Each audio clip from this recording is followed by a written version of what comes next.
Ako nga pala si Pachi, fresh grad.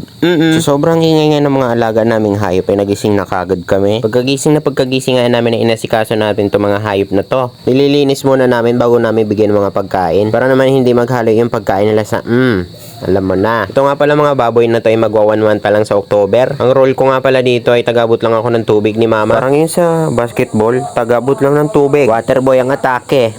Kasi nga brand out pa pero may ginagamit kami pressure water. Kaya mano-mano muna kami sa paglilinis dito sa tangkal nila. Pagkatapos nga namin maglinis ay naghugas na kami ng mga paa. Itong malaking baboy na nga to ay 7 months na. Gagawin nga tong inahin. Malapit-lapit na nga tong malahian. 1 buwan na lang. Syempre pagkatapos namin maglinis ay binahog na namin at naghugas na ako. Sobra na dami hugasan. Alam mo 5 tao lang kami dito sa bahay pero yung hugasan namin parang piyestahan.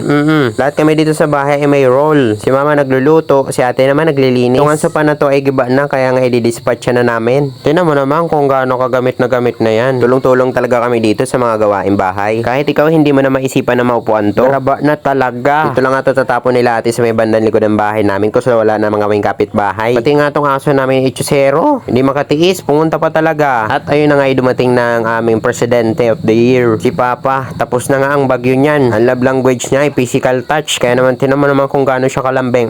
Malalaki na kami pero ganyan pa rin siya maglambing sa amin. May dala nga din siyang pasalubong at saka rambutan. Syempre pag sa pagkain ay hindi tayo magpapahuli dyan. Wala pa nga akong ligo niyan kasi malamig. Malamig na, brown out pa. Bro, na yan.